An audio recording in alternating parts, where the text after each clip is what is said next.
Hi guys! For today's ganap ay isi-celebrate ko ang aking ika-28th birthday at ayan, bumili nga kami ng pistachio crunch sa Contis. Actually, matagal ko na itong gustong bilhin ever since na nag-viral ito. Pero naisip ko na bili na lang siya sa birthday ko para yun yung birthday cake ko at ayan, nabili na nga namin. And ito may pa-surpresa si Habi no flowers. Actually, hindi na siya considered na surprise kasi sanay na rin naman ako na lagi niya akong binibilan ng flowers tuwing birthday tsaka anniversary namin. Kasi simula nung niligawan niya ako up until na ikinasal kami, ganyan na talaga siya ka-sweet. Lagi siyang bumibili ng flowers and consistent siya. Ayan, pabiyahin na kami sa La Casa Prime Staycation sa Cabanatuan City. At aura-aura muna ang mari nyo. At ayan, ay si Habi ang nagdadrive. Siya naman talaga lagi. And ayan, video-video muna ako ng aking self. Kasi feel na feel ko yung aking ayos and makeup. So, yon. And from Pampanga to Cabanatuan City, ang biyahe namin ay 1 hour and 40 minutes. Meron po tayo full 4 to 5 feet po. And then may filtration naman po siya every 3 hours po. And then may light po yung ceiling po natin. 7 PM po siya nag-open. Sa wall po natin ay 6 PM po. Then meron po tayong sauna ma'am. If ever po na gusto nyo po mag-avail, 1K lang po. Unlimited na po siya until check out nyo na po.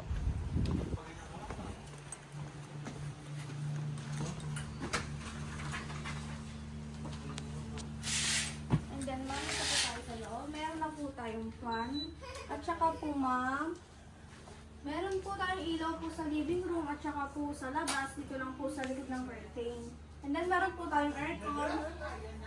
TV po, meron din po. Pakita ko lang din po na working. On na lang din po natin. Then may Netflix naman na rin po siya. Ito pong malaki po natin na remote. Dito po siya sa living room po for aircon po. And then, ma'am, meron po tayong 2 room po. 2 bedrooms. Yes po. Bali, magiging 4 po siya kasi ma'am, naka-open na po yung ating aircon. Kasi ma'am, natatanggal po yung ating ibabaw po na mattress. And then, meron na po siyang 1 towel and 2 bathrobe po. Okay. And microwave po, kettle, and oven po. Pwede nyo na rin po siyang gamitin. Meron po tayong mga kawali po yan. Tapos ito yung sa Then, CR. meron din, yes po, CR po. Unang switch po niya, ma'am. May jacuzzi po tayo, ma'am. Pasok po kayo para makita niyo po. Yung unang switch po is for light po. And then yung second po, yung pinababa, yun po yung for jacuzzi. Punuin lang po natin yung bathtub. And then, tsaka lang po siya under. Okay. Yung bowl po natin is automatic naman na po. Oo. May toothbrush na rin po and tissue po. Okay. If magluluto po kayo, ma'am, dito po sa loob, ituturo ko na rin po yung palan po. Press lang po natin ng 3 seconds yung lock. And then nakalock po yan pag LO. Then pag nawala na po, press lang din po ng 3 seconds itong katabi lang po ng lock. Then pag naganyan po ma'am, kailangan po meron po siyang ma-detect na kawali bago po siya gumamit po ma'am. Naka-open po na rin po yun. Oo. Natatanggal din po ibabaw niya mattress. Meron na rin po tayong 1 towel po, 2 bathrobe, 2 extra pillow, and 2 extra blanket na rin po. Okay, thank you. Thank you po. Okay na po siya. Kitchen po, ma'am. Dining po sa outside po. Outside na siya. Yes. Oo. At ayan, na-tour na nga tayo ni ma'am. Pero yung cabin sa taas kung nasan sila Mace and Kuya Mars, tsaka si Tiara, and yung patio, hindi siya kasama sa inavail ko since ang inavail ko is yung package binila. Ipapakita ko na lang sa inyo dito yung kanilang mga package. At dito naman yung kanilang dining area. Katapat lang siya ng pool area, kaya very relaxing talaga. Gasol naman po, sir. Open lang po sa baba, and then, ito press lang po ng then, pause po. Nga pala guys, meron silang 2.5 na security deposit, pero refundable naman siya upon checkout. At ito naman yung kanilang rates sa kanilang villa. Then to reserve the date, mag-send ka ng 50% sa kung anong package or rate yung inavail mo. So kami, ang in-avail namin is package B for 6 packs overnight. Kaya nag-send ako ng 4,500 to reserve the March 10 na travel namin. And then yung remaining balance na 4,500, upon check-in na siya kasama ng security deposit. Ang total na binayad ko sa villa is 9,000 since yung 2,500 is refundable siya. And this is my treat sa family. Actually, yearly ko na siyang ginagawa.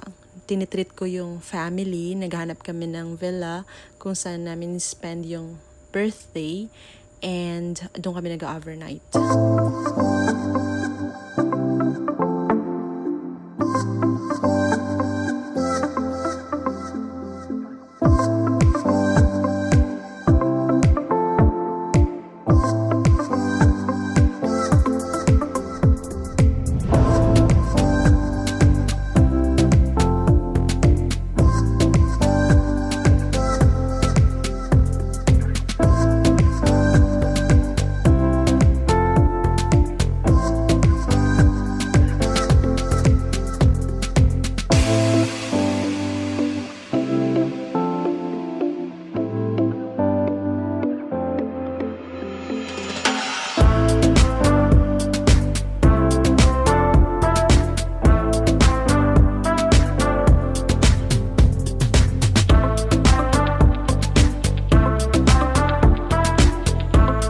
Good morning guys! We are on our day 2 here in La Casa Prime, Cabanatuan City.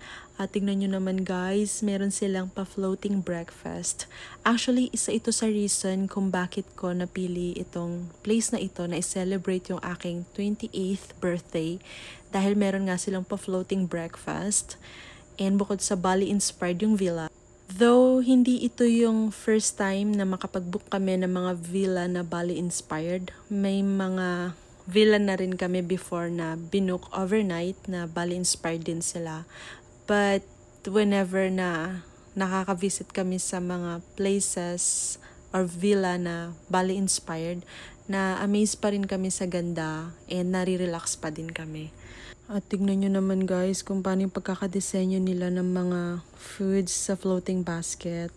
Ang ganda. Kaya na-appreciate din namin itong place na ito. Then by 11 AM, nag-check out na rin kami since 2 PM to 11 AM lamang ang time na pwede kami magstay dito. Kaya yan, umalis na kami. And bumiyahe na kami. Bago kami umuwi, pumunta muna kami ng Marquee Mall. Tingnan nyo naman yung bebe ko, naglaro-laro na.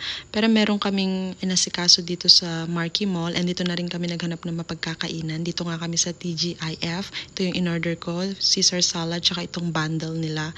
I think it's worth 3,000 plus. And dito na lang napili kong orderin para makakain na rin kami. And pagkatapos nito, dumaan na rin kami sa Starbucks and nag-order na kami ng mga usual drinks na in-order namin. And after that ay umuwi na rin kami.